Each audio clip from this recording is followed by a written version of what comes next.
হুমায়ুন আহমেদ তার হোটেল গ্র্যাভারিন বইয়ে লিখেছিলেন যে যাদের পায়ের নিচে নাকি শস্য থাকে তারা অনেক ঘুরে বেড়ায়। আমার পায়ের নিচে শস্য আছে কিনা জানি না, তবে খুব সম্ভবত রবিবার বা ছুটির ছাটার দিনগুলোতে আমার পায়ের নিচে শস্য এসে পড়ে।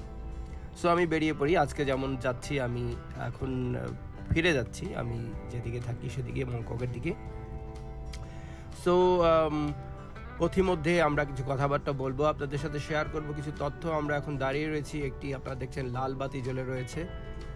ট্রাফিক কানুন মেনে চলা অত্যন্ত জরুরি। এটা অ্যাক্সিডেন্ট থেকে যেমন মুক্ত রাখে, ঠিক তেমনি শৃঙ্খলা বজায় রেখে একটা সকলের জন্য সেফ উইন উইন কন্ডিশন সৃষ্টি করে, যেটা কিনা আমাদের দেশে নেই বলে আমাদেরকে নিরাপদ সড়ক চাই আন্দোলন করতে হয়। যেটা আমাদের আন্দোলন করতে হয় সেটা কিন্তু আসলে এখানে একটা আইনে পরিপক্কভাবে বিধিবদ্ধ এবং সবাই পালন করছে। সো দেখুন, দ্য ডিফারেন্স ইজ কেউ আন্দোলন করছে আর কেউ ঘুরে বেড়াচ্ছে।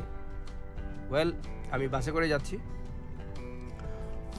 হংকংয়ে থাকার একটি গোল্ডেন রুল আপনাদের সাথে শেয়ার করতে যাচ্ছি, এবং সেটা হচ্ছে খুবই সিম্পল, যে নিজের কাজে মত্ত থাকা, বা বলে না আপনি মতলব সে মতলব রাখনা। কারণ অভিজ্ঞতার আলোকে আমি বলতে পারি যে যদি আপনি অন্য কারো সমস্যায় নিজেকে নিয়োজিত করতে চান, তাহলে আলটিমেটলি আপনার নিজের সমস্যা আপনি ডেকে নিয়ে আসেন।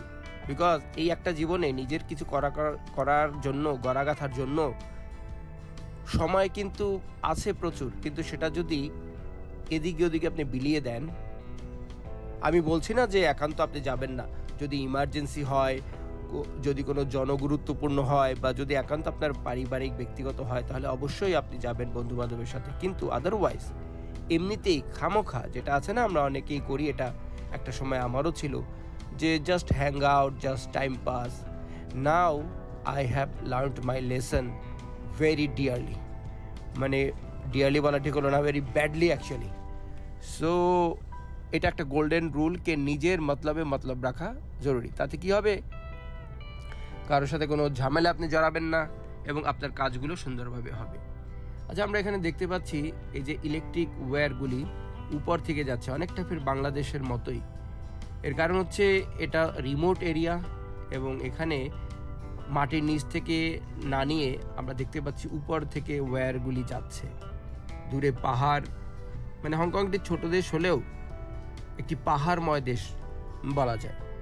ইভেন আপনারা জানেন হংকং আইল্যান্ডে যে বড় বড় বিল্ডিংগুলি আপনারা দেখেন সমুদ্র কিনারে, সেগুলিও কিন্তু আসলে পাহাড়ের উপরেই নির্মিত। এরা আসলে প্রকৃতপক্ষে পাহাড় এবং সাগর এবং পাহাড় দুটোকেই যেন বশ মানিয়েছে। মানে construction in any way, in every place. So এজন্যই অনেকে বলেন যে হংকং হচ্ছে একটা কংক্রিট জঙ্গল, মানে কংক্রিটের জঙ্গল আছে না, আসলেই।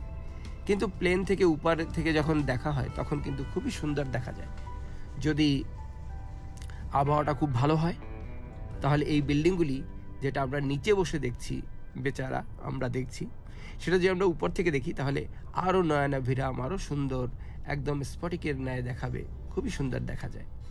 যাই হোক, নিচে বসে আমরা প্রকৃতি খুব ভালোভাবে দেখতে পাচ্ছি। উপরে বসে যে গাছপালা দেখা যায়, অল দ্য সেম, সবই গ্রিনারি দেখা যায়। কোন গাছটা বড়, কোনটা কি গাছ, কিছুই বোঝা যায় না। সো দোতলা বাসে করে আমি যাচ্ছি।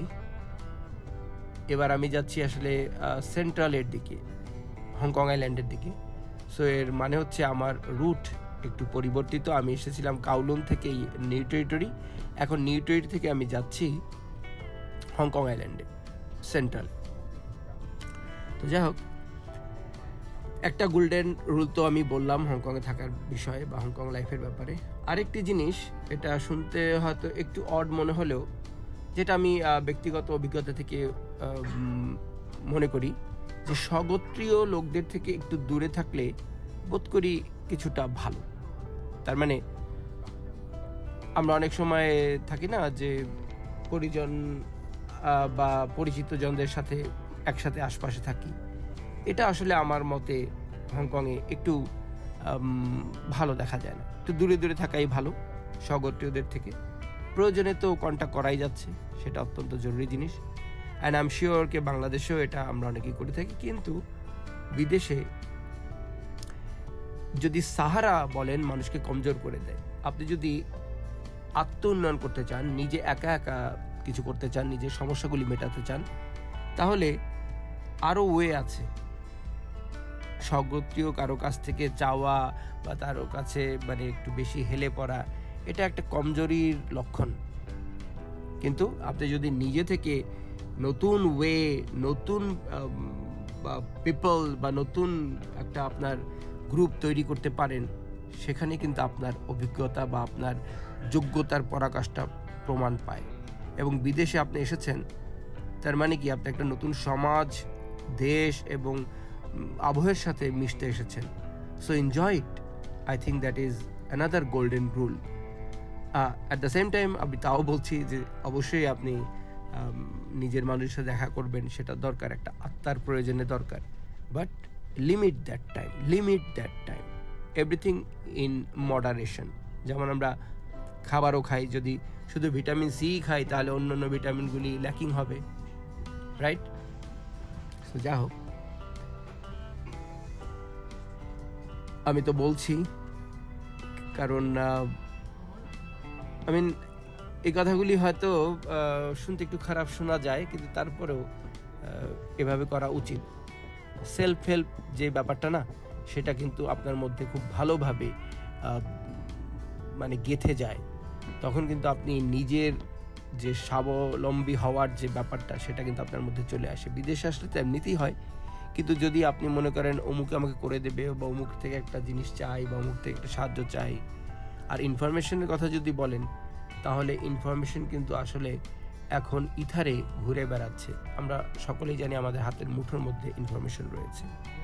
তো যাই হোক, হংকংয়ের যে ন্যাচারাল যে প্রকৃতি, সেগুলিও কিন্তু মাশাআল্লাহ মন্দ নয়। আপনারা দেখছেন প্রচুর গাছপালা, এবং এর মধ্যেও কিন্তু রাস্তাঘাটে যে সিম্বলগুলি লাগানো রয়েছে, এটা আমি আগের ভিডিওতে বলেছি। তো একটা চিন্তার যে পরিকল্পনার বা চিন্তার যে ফসল, তা কিন্তু আমরা দেখতে পাচ্ছি, বা তারা যে একটা প্ল্যান করে এগুলি বানিয়েছে, সেগুলি কিন্তু আমরা দেখতে পাচ্ছি। এবং সেই জন্যই এই পাহাড়ের মধ্যে দিয়ে, বন বাজারের মধ্যে দিয়ে আমরা আমাদের গন্তব্যে অবলীলায় পৌঁছে যাচ্ছি।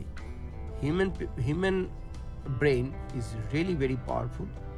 অ্যান্ড যদি আমরা এখানকার টানেলের কথা বলি বা রিক্লেইমড যে ল্যান্ড, সেগুলির কথা বলি, সে তো বিশাল কর্মযজ্ঞ।